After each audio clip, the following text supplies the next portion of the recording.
voilà, de retour avec la deuxième partie de cette émission, la politique d'avant. À mes côtés, l'honorable Chabani, il est là, très bien habillé pour partager avec nous l'expérience et pourquoi pas toutes les connaissances acquises qu'il a. L'honorable, une fois de plus, toujours à l'IDPS. C'est mon sang. Comment va l'IDPS? Bien que Dieu qui puisse ne pas reconnaître cela. Comment va l'IDPS? Très mal. Très mal. Très mal comment?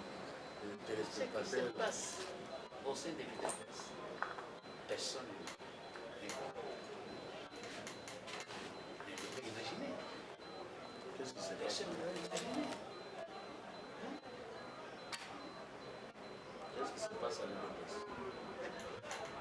Dernièrement, il y a un haut cadre de l'IDPS qui a été tué par la jeunesse. Par là, on présente les condoléances à la famille Kabassi Wampana. C'est un cadre de l'IDPS qui nous a laissé vraiment, ça fait mal.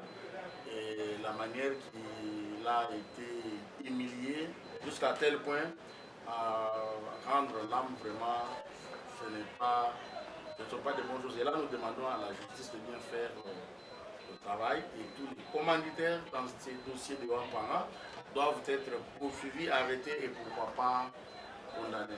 Mes condoléances honorables. Merci. Merci. La gestion de l'IDPS depuis 2018, comment vous faites votre analyse? L'IDPS à la tête de la République démocratique du Congo, ce qui était votre, je veux dire, les rêves de tout cadre de l'IDPS. Maintenant que votre fils est à la tête de la République démocratique du Congo, comment vous analysez, comment vous trouvez sa gestion? Si la gestion du gouvernement qui dirige dépend de sa volonté, je crois qu'elle aurait été la meilleure. Quand je me mets à sa place, parfois j'ai pitié. Il est animé de bonne volonté pour faire évoluer ce pays. Mais cette bonne volonté se heurte à des combines qui semblent lui échapper. À des combines qui semblent lui échapper. Nous prions pour lui afin qu'il puisse se ressaisir pour que le plus tôt possible il puisse y remédier, puisqu'on ne verra pas tel ministre ou tel DG ou tel. On ne verra que lui, puisqu'il est chef de l'État. S'il n'était qu'un simple président comme Kassabou, il régnerait sans gérer. Mais lui, il règne, il gère. Maintenant, on retombe sur lui. Mais en réalité, qu'est-ce que Félix Tshisekedi demande? Il manque parce qu'il a le pouvoir. Maintenant, c'est la gestion, c'est les gens avec qui, ou bien c'est quoi? À un moment donné, on parlait, c'est les FCC qui bloquent tout ça. Maintenant, l'IDPS est seul avec d'autres partenaires qui sont dans l'Union sacrée. Maintenant, les blocages là pour décoller, c'est à quel niveau? Il faut ignorer sa bonne volonté pour lui éviter ce qui se passe au Sénégal. 145 territoires. Mais il avait décaissé des fonds. Mais ces fonds ont-ils été affectés à l'activité pour laquelle ils avaient été débloqués? Non. On voit quelques réalisations qu'il a faites en moins de temps. Il y a des travaux à l'hôpital général. Il semble que c'est un peu arrêté. Moi, je n'ai jamais appelé ça c'est l'hôpital général. Je pense que ça ne mérite pas ce nom. Il y a des projets qui ont été arrêtés. Je ne peux pas les nommer. Mais ces projets tardent à se réaliser. Il fait de la mauvaise foi des ceux qui sont appelés à débloquer le financement qui est affecté. Et pourquoi on ne débloque pas? Je ne saurais pas donner des cas précis, mais nous écoutons, nous lisons via la presse. Cette émission est tellement suivie, l'honorable.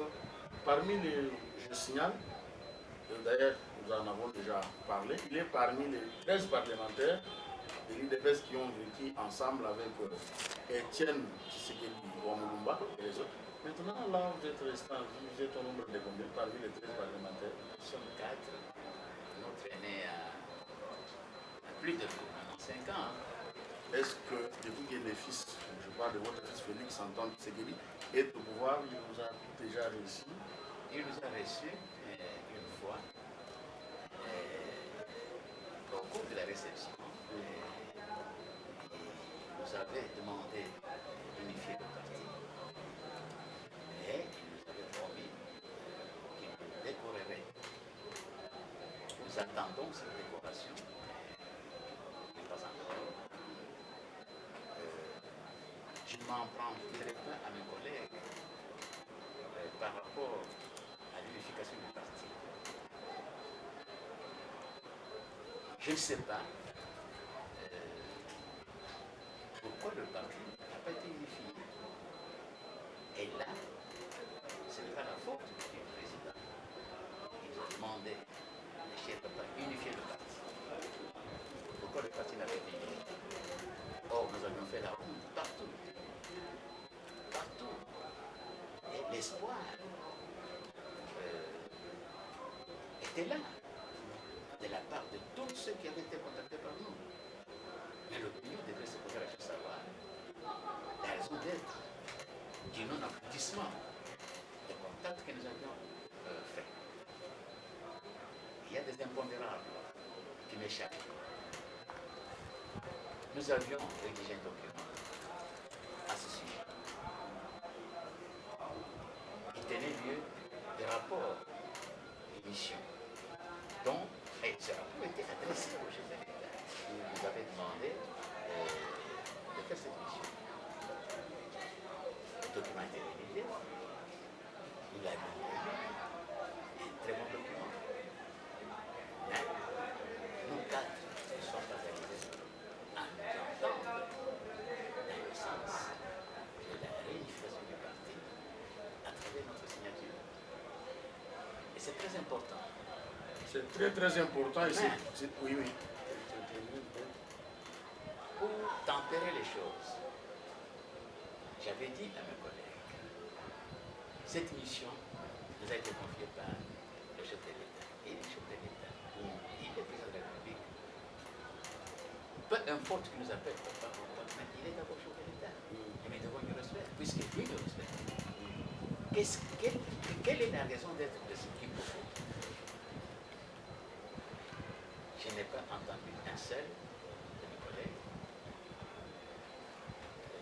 le dire. On est passé outre. Je vais lui dire ceci, je vais en Europe. Je vais confier le document à notre grand test qui est en Europe pour l'améliorer. Je reviendrai. Quand je vais en Europe, je n'y vais pas à pied. Je ne travaille pas, je n'ai pas de salaire. Je prends l'avion. Et j'avais pris l'avion pendant la haute saison. Imaginez ce que ça coûte. Je suis revenu, le document était enrichi par 2 paragraphes en plus. Je suis revenu avec le document. Le document avait été signé. Il faut demander à mes collègues la raison d'être de ce refus ou cette temporisation. J'appellerai un refus politique. Donc la balle est dans notre camp. La balle est dans votre camp. Je prends cette phrase. L'IDPS au pouvoir, le président de l'IDPS, qui est le président de la République, qui a laissé toutes les responsabilités à Augustin Kabouya, À l'IDPS, nous voyons qu'il y a la présence des deux secrétaires généraux. Il y a de l'autre côté Kabouya, de l'autre côté Déo Bizimbe. Vous, comme le père de l'IDPS, le père fondateur de l'IDPS, vous êtes en Burundi. Vous ne pouvez pas jouer ce rôle-là de trouver la paix et la paix durable au sein du parti. Parce que c'est que Kabouya vous connaît bien plus que moi, Bizimbe vous connaît plus que moi, le président de la République. Mais tout le monde vous regarde et là, pour finir, les gens vont dire mais comment il n'arrive pas à diriger les partis politiques, à combien plus forte raison il va diriger le pays? Une bonne question. Merci. Est-ce que M. Kabouya nous reconnaît? Là, c'est... Par quel fait est juste? Quand est-ce que Kabouya a pris l'initiative de nous inviter? Le président de la République, chef de l'État, nous appelle M. Kabouya. Il ne le dit pas par flatterie. Il sait pourquoi nous appelle M. Papa. Sans nous, on n'aurait pas parlé de l'IDPS dans ce pays. C'est qui est vrai. Mais demandez à Kabouya, il doit être dans le sens de l'âge plus âgé. Quand est-ce qu'il a pris le temps de nous adresser une invitation? Et pourquoi il ne le fait pas? C'est qu'il y a un Miss Roche. Et à quel titre il peut ne pas nous respecter? Pour avoir posé quel acte qui est marqué ce titre? C'est que nous avons vécu pour en arriver à créer l'IDPS. Personne dans ce pays qui l'aurait vécu n'aurait continué, il aurait jeté l'éponge. Ce n'était pas facile. Nous sommes passés par des conciliations terribles. Nous sommes passés par des épreuves qu'on ne pouvait pas transcender de par notre âge à l'époque. Kabouya est plus âgé que nous quand on avait fondé l'IDPS. Moi j'avais quel âge? J'avais 36, 37 ans. Dès que vous êtes suivi, vous pouvez faire quelque chose, ou soit revenir, aller voir le président de la République pour mettre la paix au sein du parti. Parce que ça se dessine déjà qu'au sein de l'IDPS, nous avons deux camps qui se dessinent, et là c'est clair, personne ne va dire le contraire. Vous ne pouvez pas jouer ce rôle-là. Parce que la seule personne à ce stade, je vois bien, et personne ne va aussi me contredire, c'est le président de la République qui peut mettre de l'ordre. Mais à un moment donné, il voit tout ce qui se passe dans ces partis. Bon, je ne sais pas ce que sa vision pour les partis de l'IDPS, mais ça va très mal. Ça va très mal. Et le président, je l'avais dit dans mon témoignage sur son évolution à Paris, à l'opposé de son père, il prend du temps avant d'agir. La situation qui prévaut dans notre pays recommande qu'il cesse de prendre du temps, au risque de connaître le pire, en ce qui concerne le parti. On peut imaginer de fonder un autre parti. Je ne dis pas que c'est cela qui se passe, mais on peut supposer qu'une certaine tendance envisage de créer un autre parti que l'IDPS. Mais cette dernière devrait justifier devant l'opinion, devant le peuple, le bien fondé de cet acte. Quel crime l'IDPS a-t-elle commis? Quel crime? L'Union pour la démocratie et le progrès social, parti fondé par des parlementaires réellement élus, des personnalités qui se sont affirmées dans ce pays comme hommes politiques représentatifs à travers leur comportement et leur façon d'agir. Ce que nous avions connu, personne de ceux qui sont aujourd'hui en faillite qui l'auraient connu n'aurait résisté. N'aurait résisté. Peut-être Dieu. Mobutu n'était pas bête. Mobutu nous en a fait voir de toutes les couleurs. De toutes les couleurs. J'insiste sur l'âge. l'âge que nous avions. Aujourd'hui, il y a des personnes qui sont devenues plus âgées que nous à l'époque où nous avions créé. Mais pourquoi ils ne s'affirment pas? Il semble avoir une tendance, celle de paraître, opposée au désir d'être. Je le répète, celle de paraître, opposée au désir d'être. Il faut être malhonnête pour dire que ça marche bien. Ou être ambigu, ou avoir un cerveau qui ne fonctionne plus bien pour dire cela.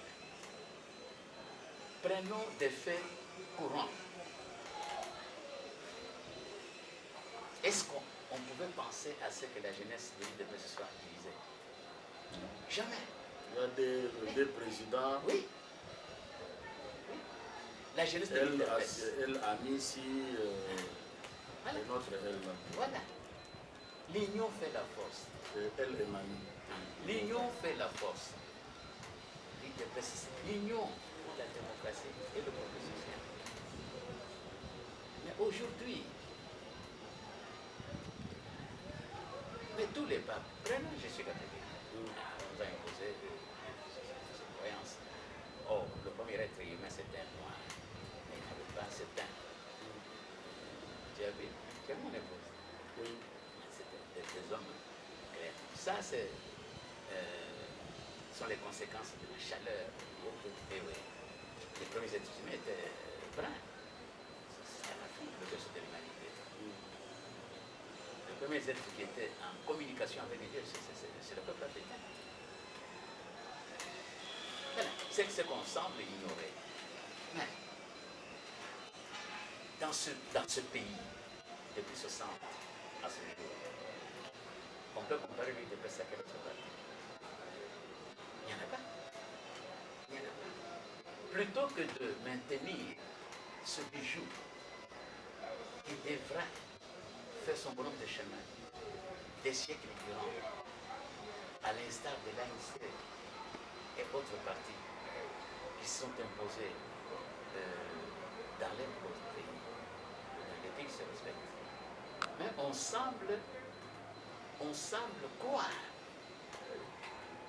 qu'avant soi, il n'y avait rien. Mais avec soi, il y a tout. Moi, à la place de Kabul, j'aurais été le meilleur ami des personnes aujourd'hui âgées qui avaient fondé ce parti. Vous avez suivi, le message est très clair. La RDC venait de signer l'accord de paix entre Rwanda et la RDC en présence du président américain, Trump. Quelle est votre analyse? Parce que cet accord est critiqué par beaucoup de politiciens congolais en perte de vitesse. Ils ne sont pas contents. Ils ont dit que Félix a vendu le pays. Ça ne va pas. Donc, on n'a pas condamné le Rwanda dans cet accord. Pourquoi le Rwanda va continuer toujours à nous. Tout ça, comment vous avez analysé? Il y a combien de politiciens dans ce pays? Il y en a combien? Un voleur n'est pas politique. Un homme politique n'est pas voleur. Un homme politique n'est pas un détourneur de fonds publics. Un homme politique n'a jamais touché à la caisse de l'État. Un homme politique est un homme responsable. Il sert de modèle. Il meurt, c'est le corps qui disparaît, mais son nom ne disparaît pas. Il y a combien de politiciens ici comme ça?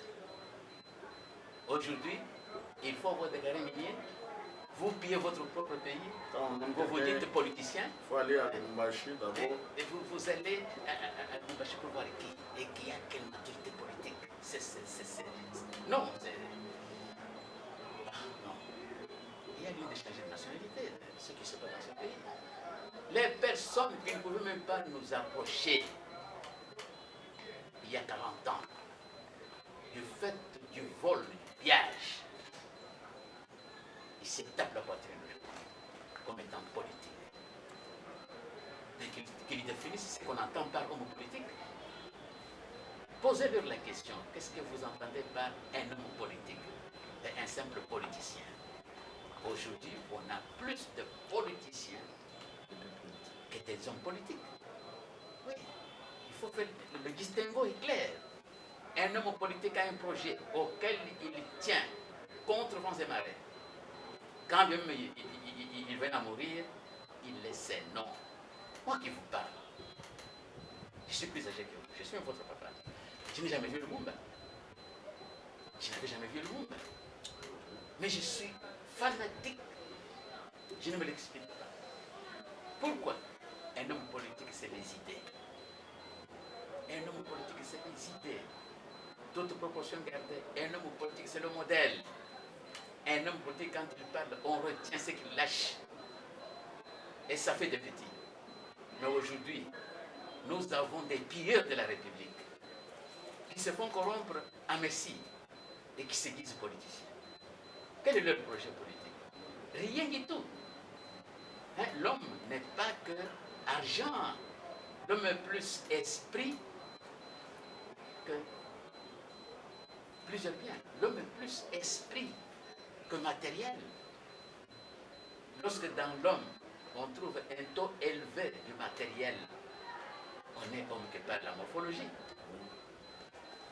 Or, homme est plus esprit que chair, l'image de Dieu. Un homme politique est créé, autant que Dieu a créé. Mais tous ceux qui pillent leur propre pays, Carimini, tout ça, qu'est-ce qu'ils ont produit? Qu'est-ce qu'ils ont créé? Qu'est-ce qu'on peut retenir d'eux dans leur discours? Ils sont devenus des singes. Le terme-là est cher pour moi. C'est des singes grimpeurs. Le vocable, je l'emprunte à Nietzsche, Friedrich Nietzsche, un philosophe allemand. Il entendait par singe grimpeur quelqu'un qui se comporte comme un chien. On fait ça, il bouge de la queue. Mais votre papa ici, c'est comme mon père. Je n'ai jamais courbé le dos. Peut-être les chiens, mais je n'ai jamais courbé le dos. Je courbe le dos devant mon Créateur, Dieu. Ou devant mes parents, puisqu'il a remplacé Dieu. Mais aujourd'hui, nous avons des opportunistes qui, le fait d'avoir volé, le fait d'avoir des buildings dans une ville comme ça, la plus sale de toutes les capitales d'Afrique, ils seraient des hommes politiques.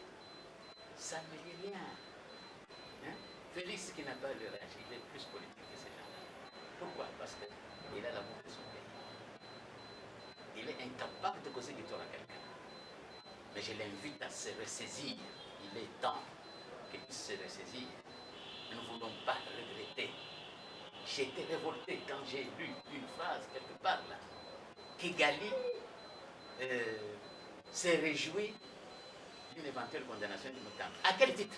Voilà, c'est aussi une question. Le dossier Moutamba, nous avons tous suivi de quelle manière on avait levé les immunités de Moutamba, contrairement avec celle de Matata Mpogno.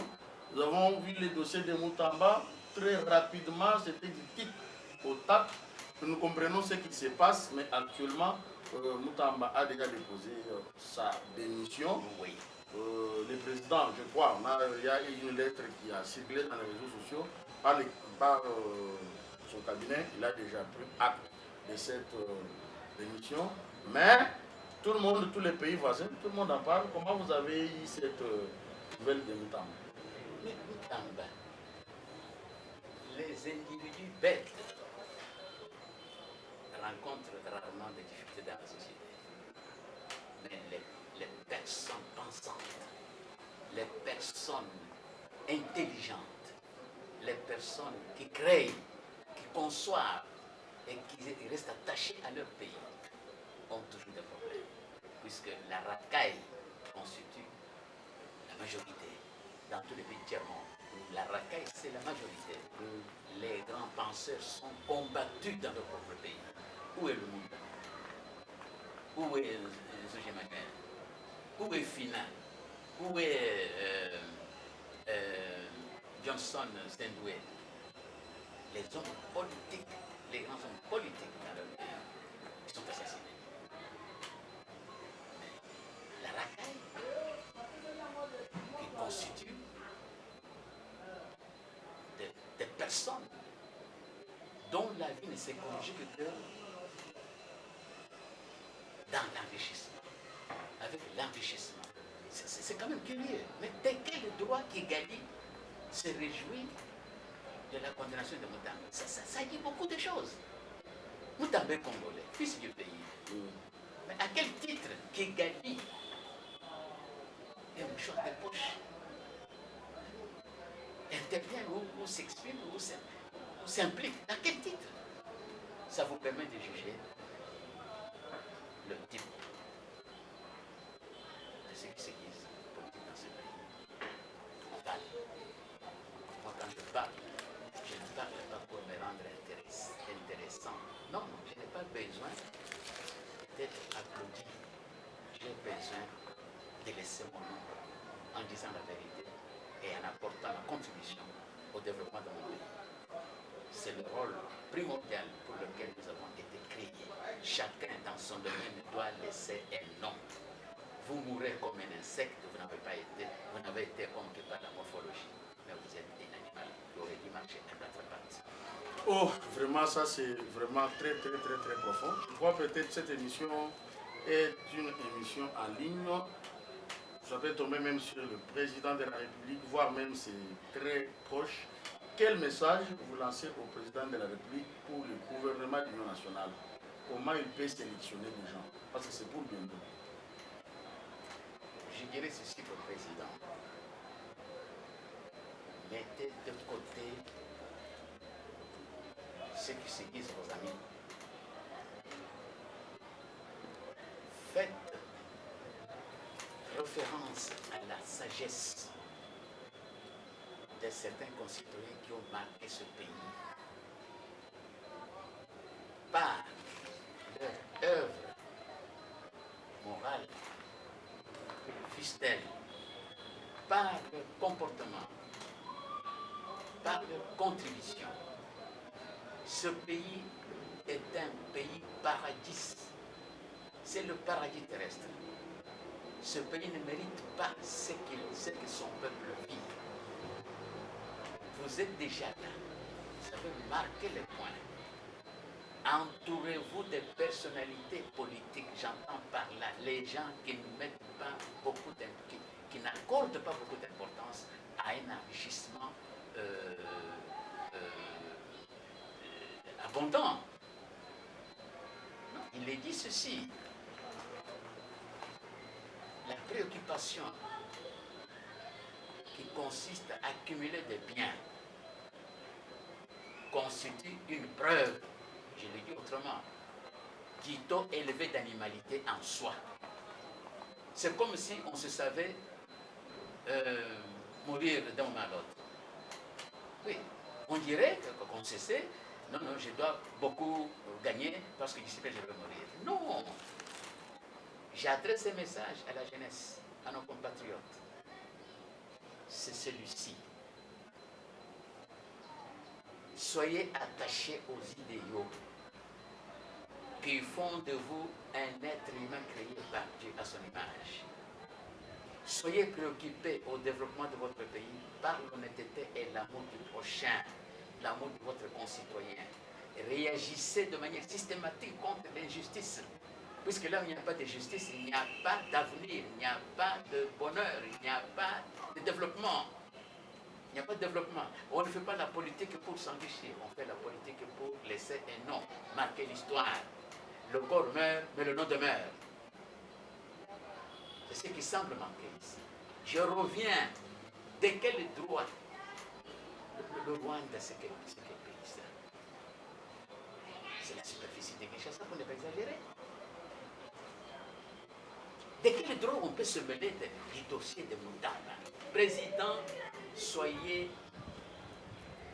attentifs et soyez regardants dans le dossier de Mutambe.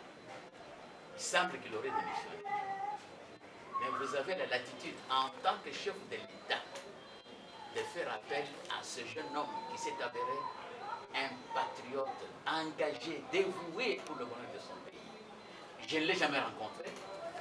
Mais je le dis à travers ses interventions et ce qu'il a réalisé au ministère de la Justice.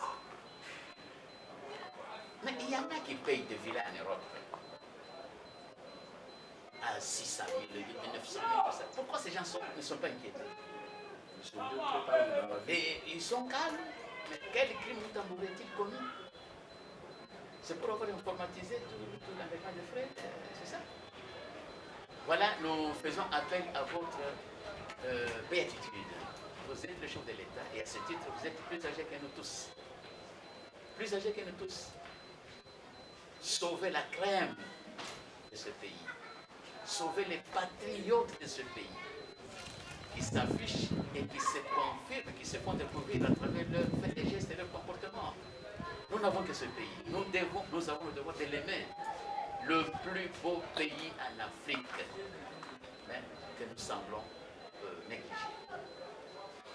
Merci. Les plus beaux pays en Afrique, un pays très riche au monde, mais sa population très pauvre. Je corrige directement. Le Congo n'est pas riche. Le Congo a des richesses. Si le Congo était riche, les Congolais mangeraient 3 fois par jour. Malheureusement. Les universités auraient été les meilleures de l'Afrique, comme de notre temps. Elles n'étaient pas les meilleures, mais elles étaient comptées parmi les meilleures universités africaines. Aujourd'hui, aucune université de ce pays n'est considérée. Peut-être l'Ovanium, ex-Lovanium, avec le recteur qui est là-bas, qui semble se battre pour donner à cette institution la valeur qu'elle avait de notre temps. Merci. La valeur qu'elle avait de notre temps. Si vous pouvez parler, ou soit conduire l'émission, les derniers mots ou messages aux Congolais, à tous les gens qui vont nous suivre, à l'UDPS, je crois que le président de la République, c'est déjà, si vous pouvez conduire l'émission aujourd'hui. Peuple congolais, je vous adresse ce message. Soyons unis. Notre pays fait l'objet de beaucoup de convoitises. Et à ce titre, notre pays connaît beaucoup d'aventuriers, flatteurs hors pair, qui vont jusqu'à utiliser des fétiches pour pouvoir occuper tel ou tel autre poste. Or, nous avons un président qui craint Dieu et nous en appelons à ses responsabilités. Ce pays a des valeurs, et ces valeurs semblent être combattues afin que ce pays s'arrête, que ce pays ne se développe pas, afin que ce pays manque ses meilleurs fils qui sont connus dans certains domaines. Il n'est pas normal que nos universités, nos instituts supérieurs soient ignorés par le reste du monde. Nous avons besoin de savants pour bâtir ce pays et avec beaucoup d'intelligence et de développer davantage. Merci, honorable. Nous avons été très contents de votre disponibilité, je crois. Même prochainement, en cas de besoin, quand il y a des actualités, nous allons vous vers vous pour nous ressourcer. Je sens quand même en vous les connaissances qui ont été acquises et aussi l'expérience que vous avez en République démocratique du Congo. Chers téléspectateurs, merci beaucoup. Abonnez-vous, partagez cette émission. Floribert Kabengele était servi à la technique par J. Plis, comme toujours. Allez, prochainement, on va se voir. On est ensemble. Bye.